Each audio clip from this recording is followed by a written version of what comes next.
Hello दोस्तों और स्वागत है आप सबका मेरे इस चैनल में। और आज हम पढ़ने वाले हैं न्यूट्रिशन इन एनिमल्स पार्ट 5। तो चलिए शुरू करते हैं हमारा लेक्चर। तो दोस्तों पिछले पार्ट में हमने पढ़ा था कि स्मॉल इंटेस्टाइन का फंक्शन क्या होता है, और हमने एब्जॉर्प्शन इन स्मॉल इंटेस्टाइन के बारे में भी पढ़ा था। हमने लार्ज इंटेस्टाइन के फंक्शन के बारे में पढ़ा था। साथ ही साथ हमने डाइजेशन इन ग्रास ईटिंग एनिमल्स के बारे में भी थोड़ा पढ़ा था, और हमने डायरिया जो कि एक डिसीज है उसके बारे में भी पढ़ा था। और दोस्तों आज की इस पार्ट में हम पढ़ने वाले हैं डाइजेशन इन ग्रास ईटिंग एनिमल्स, और साथ ही साथ हम पढ़ने वाले हैं feeding and digestion in amoeba. तो फिर चलिए शुरू करते हैं हमारा lecture. Have you digestion in grass eating animals, have you ever observed cows, buffaloes and other grass eating animals chewing continuously even they are not eating। मतलब दोस्तों आपने कभी गाय या भैंस को या अदर ग्रास ईटिंग एनिमल्स, मतलब ऐसे एनिमल जो कि ग्रास खाते हैं, उन एनिमल्स को कभी आपने देखा है कि वो अपना मुंह चबाने के एक्शन में रखते हैं, और वो एक्शन में तभी भी रखते हैं जब वो खाते नहीं रहते हुए, तभी भी वो अपना मुंह चबाने के एक्शन में रखते हैं। और वो वैसा क्यों रखते हैं, इसी क्वेश्चन का आंसर आज हम इस पार्ट में से लेंगे। तो फिर इस पार्ट को आप आखिर तक देखना, तभी आपको अच्छे से समझ में आएगा। Actually they quickly सॉलो the grass and store it in a part of stomach called rumen. मतलब दोस्तों जो एनिमल्स, मतलब काऊ या बफेलोज जो एनिमल्स है, वो एनिमल्स क्या करते हैं कि अगर उन्हें कहाँ पर भी फूड मिला तो फिर वो जल्दी से उस फूड को निगल लेते हैं। सॉलो मतलब दोस्तों निगलना, उस फूड को वो जल्दी से निगल लेते हैं, और बाद में वो उस फूड को उनके स्टमक में एक पार्ट रहता है जिसका नाम रुमेन रहता है, उस पार्ट में उसे वो स्टोर कर लेते हैं। Here the food gets partially digest and is called cud. मतलब दोस्तों उनके स्टमक में, मतलब काऊ या बफेलो के स्टमक में जो एक पार्ट है जिसका नाम रुमेन रहता है, वो क्या करता है कि उस फूड को पार्शियली मतलब दोस्तों आधा, उस फूड को वो आधा ही डाइजेस्ट करता है, और उस आधा डाइजेस्ट हुए फूड को हम कहते हैं कर्ड। तो फिर दोस्तों अगर आपको कर्ड की डेफिनेशन पूछी तो फिर आप सिर्फ यही कह देना, the partially digested food in the rumen is called as cud. यही सिंपल सी डेफिनेशन है दोस्तों कर्ड की। But later the cud returns to the mouth in small lumps and animal chew it. मतलब दोस्तों अभी जो फूड है जो कि स्टोर हुआ है रुमन में, वो फूड क्या होता है कि बाद में उस एनिमल की मुंह में आता है, और जब वो एनिमल के मुंह में आता है वो डायरेक्ट कर्ड के फॉर्म में नहीं आता, वो एक छोटे छोटे लम्स के फॉर्म में आता है, मतलब छोटे छोटे टुकड़ों के फॉर्म में आता है। और जो एनिमल है जो कि वो खाना खा रहा है, वो एनिमल उसे चीव करता है। This process is called as rumination and this animals are called as ruminants. मतलब दोस्तों ऐसे प्रोसेस, जिस प्रोसेस में पहले फूड सॉलो किया जाता है, बाद में उसे स्टोर किया जाता है रूमेन में, और बाद में उसे चीव किया जाता है और उसे डाइजेस्ट किया जाता है, उसी प्रोसेस को हम रूमिनेशन कहते हैं। और जो एनिमल्स रूमिनेशन की प्रोसेस करते हैं वो एनिमल्स को रूमिनेंट्स कहते हैं। अगर दोस्तों आपको रूमिनेंट्स की डेफिनेशन पूछी गई तो फिर आप ऐसे लिख सकते हैं कि those animal which have organ like rumen and do a process of rumination, those animals known as ruminants। For example cows and buffaloes. Simple से डेफिनेशन आप लिख सकते हो दोस्तों। और अगर आपको रूमिनेशन की भी डेफिनेशन पूछी तो फिर आप ऐसे लिख सकते हो कि the food partially digested and convert into the form of curd which is then chewed and digested by the animals like cows and buffaloes. This is called as rumination। ऐसा भी आप लिख सकते हो दोस्तों। तो फिर अभी हम अगले पैराग्राफ की तरफ बढ़ते हैं। The grass is rich in cellulose. A cellulose is a type of carbohydrate।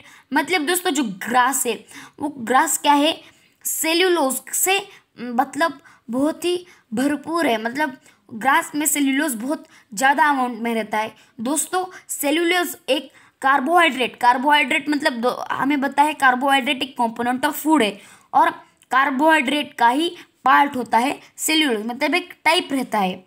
Okay दोस्तों, और इन ruminants like cattle, deer etcetera, bacteria present in rumen helps in digestion of cellulose. Many animal including human cannot digest cellulose. मतलब दोस्तों अभी जो cellulose होता है दोस्तों, जो सेल्यूलोज होता है वो सेल्यूलोज क्या होता है कि एक टाइप ऑफ कार्बोहाइड्रेट है, और वो रूमिनेंट्स में ही, जैसे कि काऊ, कैटल, बफेलो, डियर, ऐसे जो रूमिनेंट्स है उन रूमिनेंट्स में एक बैक्टीरिया प्रेजेंट रहता है। उनके रूमेन में मतलब उनके स्टमक के पार्ट में एक ऐसा बैक्टीरिया प्रेजेंट रहता है जो कि उन्हें सेलुलोज के डाइजेशन में हेल्प करता है, और जब वो उन्हें हेल्प करता है उसके कारण वो उन्हें मतलब उसके कारण वो फूड उनको डाइजेस्ट हो सकता है। Many animals including human can not digest cellulose. मतलब दोस्तों बहुत सारे एनिमल्स, चाहे वो टाइगर, लॉयन, अदर एनिमल्स, और साथ ही साथ ह्यूमन मतलब हम, ऐसे एनिमल्स और हम उस सेल्यूलोज को हम डाइजेस्ट नहीं कर सकते। अभी हम देखेंगे कि सेल्यूलोज को हम डाइजेस्ट क्यों नहीं कर सकते, उसका रीज़न अभी हम देखेंगे। Animal like horses, rabbit, etc. have a large sac-like structure called cecum. मतलब दोस्तों एनिमल्स जैसे कि हॉर्स, जैसे कि रैबिट और बहुत सारे एनिमल्स, उनमें एक बहुत बड़ा सैक लाइक स्ट्रक्चर रहता है। उसी सैक लाइक स्ट्रक्चर को हम कहते हैं caecum, between the oesophagus and small intestine. मतलब दोस्तों ये सीकम एक ऐसा पार्ट है, सैक लाइक स्ट्रक्चर है जो कि इसोफेगस और स्मॉल इंटेस्टाइन के बीच में इंक्लूड रहता है, जो कि हमें फिगर 2.9 में दिखाया गया था। अगर दोस्तों अभी फिगर 2.9 ये इसकी काऊ की फिगर है, और अभी हम उस फिगर को अच्छे से समझेंगे। तो फिर दोस्तों अभी आप देख सकते हो कि ये जो पाइप लाइक स्ट्रक्चर है वो इसोफेगस है, और बाद में जो येलो लाइक स्ट्रक्चर है, डार्क येलो लाइक स्ट्रक्चर है, उसी को ये रूमेन कहते हैं। और बाद में उनका जो पूरा वो रूमेन, स्मॉल इंटेस्टाइन, सीकम और लार्ज इंटेस्टाइन, इस पूरे पार्ट को वो कहते हैं स्टमक। और बाद में स्टमक के पीछे जो कि मतलब रूमेन के पीछे जो एक पार्ट है ब्लू और ब्राउन कलर का, उसी पार्ट को हम कहते हैं सीकम। और जो लास्ट का जो पार्ट है जो कि ब्लू कलर का है, उसी पार्ट को हम कहते हैं लार्ज इंटेस्टाइन।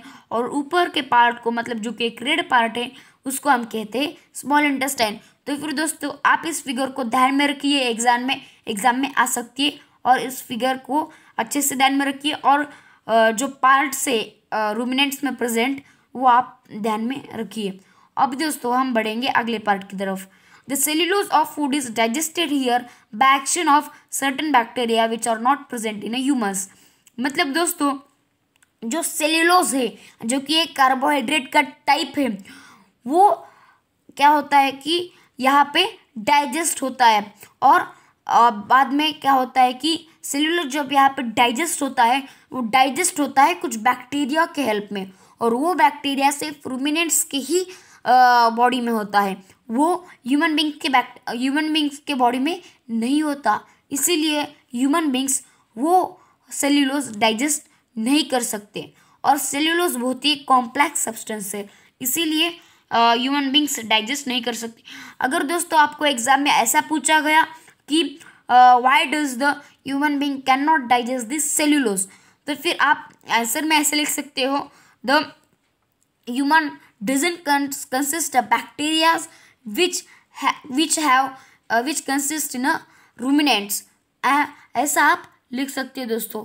अभी हम बढ़ेंगे अगले पैराग्राफ की तरफ। So far you have learned about animals which possess the digestive system, but there are many small organisms which do not have mouth and digestive system. मतलब दोस्तों अभी तक हमने देखा बहुत सारे एनिमल्स, जैसे कि ह्यूमन बींग्स हो गए, बाद में काऊ, बफेलो, ऐसे हमने बहुत सारे एनिमल्स देखे जिनमें डाइजेस्टिव सिस्टम प्रेजेंट रहती है।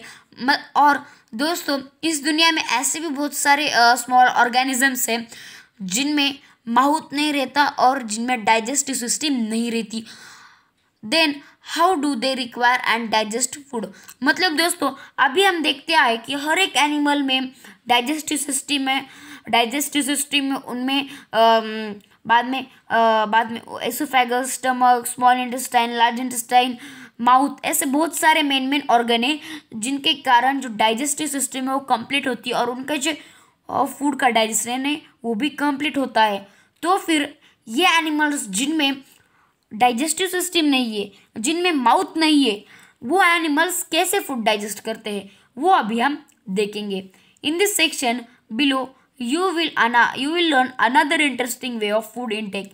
मतलब दोस्तों ये जो सेक्शन है feeding and digestion in amoeba, इस सेक्शन में अब और भी मज़ेदार चीज़ पढ़ने वाले हैं जो कि आपको चौंका देने वाली है। तो फिर अब ये हम स्टार्ट करेंगे feeding and digestion in amoeba. दोस्तों अभी हम पढ़ने जा रहे हैं फीडिंग एंड डाइजेशन। मतलब फीडिंग मतलब अमीबा में फूड कैसे जाता है और उसका डाइजेशन कैसे होता है अमीबा में। अभी दोस्तों अभी आपके ब्रेन में ये सवाल आ रहा होगा कि अमीबा क्या है। अमीबा एक सिंगल सेल्ड ऑर्गेनिज्म है दोस्तों, ये आप ध्यान में रखिए, अमीबा एक सिंगल सेल ऑर्गेनिज्म है। और दोस्तों आपके एक्स्ट्रा इन्फॉर्मेशन के लिए ये ध्यान में रखिए कि अमीबा में क्लोरोफिल रहता है, जिसके कारण जो अमीबा है वो अपना फूड खुद बना सकता है। ये आप ध्यान में रखिए। Amoeba is a microscopic single celled organism found in a pond water. ये दोस्तों मैंने अभी आपको बताया है।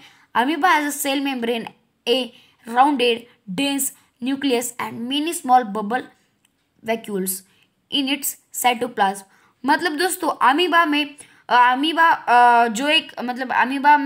जो एक सेल मेम्ब्रेन है, अमीबा जो एक सेल मेम्ब्रेन है, उसके सेल मेम्ब्रेन में एक राउंडेड मतलब एक राउंड, एक गोल और एक dense nucleus and many small bubble vacuoles.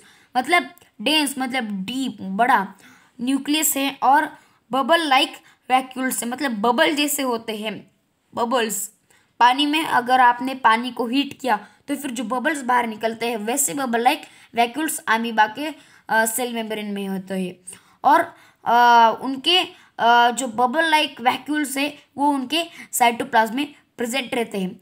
और दोस्तों अभी हम देखेंगे कि वो स्मॉल बबल लाइक वैक्यूल्स क्या है और बाकी सब जो उनके मतलब अमीबा के बॉडी पार्ट्स है वो अभी हम इस 2.10 फिगर में देखेंगे। तो फिर दोस्तों जो रेड लाइक फिगर है, रेड लाइक स्ट्रक्चर अमीबा में आपको दिख रहा है वो है न्यूक्लियस। ब्लू लाइक जो स्ट्रक्चर है बड़े बड़े उनको बोलते हैं हम जो सेल वॉल है ब्लैक कलर की, उसको हम कहते हैं सूडोपोडिया। बाद में आपको जो वाइट कलर का स्ट्रक्चर दिख रहा है वो सूडोपोडिया के आगे, मतलब वो ब्लैक बॉर्डर के आगे वो है फूड पार्टिकल जो कि अमीबा अपने फूड में अपने माउथ में ले रहा है। और बाद में ये जो आपको येलो और ब्लू दिख रहे हैं स्ट्रक्चर्स दिख रहे हैं उसको कहते हैं फूड वैक्यूल्स। और लास्ट को जो आपको अर्थ के कलर के जो स्ट्रक्चर दिख रहे हैं वो है इजेस्टेड वेस्ट, मतलब जो कि अमीबा का वेस्ट है। Amoeba constantly changes its shape and position. मतलब दोस्तों जो अमीबा है वो अपना जो शेप और पोजीशन है वो थोड़ी थोड़ी देर बाद बदलता रहता है और it pushes out one or more finger like projection called pseudopodia or false feet for movement and capture of food. मतलब दोस्तों वो क्या करता है, बहुत सारे ऐसे फिंगर लाइक स्ट्रक्चर प्रोड्यूस करता है, मतलब अपने बॉडी से बाहर निकालता है और वो फिंगर लाइक स्ट्रक्चर को हम कहते हैं सूडोपोडिया। और जो सूडोपोडिया रहता है वो उसके पैर भी रहते हैं और उसकी बाउंड्री भी रहती है, जिसके कारण उसका जो फूड है वो उसके माउथ में आता है, वो सूडोपोडिया के कारण उसके मुंह में फूड वो कैप्चर करता है। अभी दोस्तों अभी हम अगले पार्ट की तरफ बढ़ेंगे। तो फिर अगले पार्ट में हमें ये दिखाया गया है कि अमीबा फीड सम माइक्रोस्कोपिक ऑर्गेनिज्म। मतलब दोस्तों जो अमीबा है सम माइक्रोस्कोपिक ऑर्गेनिज्म पर वो डिपेंड रहता है, मतलब उनसे वो अपना फूड एक्वायर करता है, मतलब वो अपना फूड लेता है। और दोस्तों जो अमीबा है वो स्मॉल माइक्रोस्कोपिक ऑर्गेनिज्म, मतलब उसके जैसे अदर ऑर्गेनिजम्स को वो खाता है। When it senses food, it pushes out pseudopodia around the food particle and engulfs it। मतलब दोस्तों जब भी उसको ऐसा लग रहा है कि उसके आजू बाजू में फूड है या एक माइक्रोस्कोपिक ऑर्गेनिज्म है, तभी वो क्या करता है कि अपनी जो सूडोपोडिया है वो बाहर निकालता है, और बाहर निकालने के बाद उस फूड को वो कैप्चर करता है। इंक्लूड्स मतलब उसे वो ऐसे कैप्चर करता है। The food becomes trapped in food vacuole. Food vacuole आपको 2.10 फिगर में दिखाया गया है दोस्तों। यहाँ पे आपको यहाँ पे लास्ट को आपको यहाँ पे फूड वैक्यूल दिखाया गया है, आप यहाँ पे फूड वैक्यूल देख सकते हैं। अभी the digestive juices are secreted into food vacuole. मतलब दोस्तों फूड वैक्यूल में ही उसके डाइजेस्टिव जूसेस, जैसे कि हमारे ह्यूमन बीइंग में डाइजेस्टिव जूसेस है, वैसे ही अमीबा में भी डाइजेस्टिव जूसेस है। और दोस्तों उसके वो जो डाइजेस्टिव जूसेस है वो कहाँ पे सीक्रेट होता है? फूड वैक्यूल में सीक्रेट होते हैं। The act on a food and break it down into simpler substances. मतलब दोस्तों अभी जैसे हमारे बॉडी में भी हम डायरेक्ट फूड डाइजेस्ट नहीं कर सकते, वैसे ही अमीबा भी डायरेक्ट फूड डाइजेस्ट नहीं कर सकता, और उसे भी कॉम्प्लेक्स सब्सटेंस में से सिंपलर सब्सटेंस में फूड कन्वर्ट करना ही पड़ता है। Gradually the digested food is absorb. The absorb substance are use for growth, maintenance and multiplication. मतलब दोस्तों जो फूड उसने डाइजेस्ट किया अमीबा में, वो क्या होता है कि एब्जॉर्ब होता है, और वो एब्जॉर्ब फूड किस काम में आता है कि वो ग्रोथ में काम आता है। उसको अगर कोई डैमेज हुआ है वो डैमेज रिपेयर करने के लिए यूज आता है। और मल्टीप्लिकेशन मतलब उसके और भी ऐसे नए ऑर्गेनिज्म प्रोड्यूस करना, रिप्रोडक्शन के लिए वो यूज करता है। The undigested residue of food is expelled outside by the vacuole। मतलब दोस्तों जो अनडाइजेस्टेड फूड है, जो कि वेस्ट मटेरियल है, वो उसके फूड वैक्यूल से ही बाहर निकलता है। The basic process of digestion of food and release of energy is same in all animal. मतलब दोस्तों जो एक बेसिक प्रोसेस है डाइजेशन की, मतलब फूड अंदर लेना, फूड बाहर निकालना, बाद में उस फूड में से आने वाली एनर्जी को रिलीज करना, उस एनर्जी को किस काम में लगाना, ये सब जो ये सब जो टेक्निक है, ये सब जो प्रोसेस है, ये हर एक एनिमल की सेम होती है। In the later chapter you will learn about the transport of food absorbed by the intestine to the various part of body. मतलब दोस्तों अभी हम अगले पार्ट में अगले लेसन में पढ़ेंगे कि जो ट्रांसपोर्ट ऑफ फूड है वो इंटेस्टाइन में एब्जॉर्ब होता है और वेरियस पार्ट में डिस्ट्रीब्यूट होता है, मतलब हमारे बॉडी के पार्ट्स में वो डिस्ट्रीब्यूट होता है। और दोस्तों आज की वीडियो देखने के लिए थैंक्स फॉर वॉचिंग। और अगर आपको मेरा वीडियो अच्छा लगा हो तो फिर लाइक कीजिए, शेयर कीजिए अपने दोस्तों के साथ, और कमेंट कीजिए कि आपको मेरा वीडियो कितना अच्छा लगा है, और सब्सक्राइब कीजिए मेरे चैनल को। और आज के लिए बाय बाय, मिलेंगे अगले चैप्टर के साथ, फाइबर टू फैब्रिक्स के साथ। अभी के लिए बाय बाय।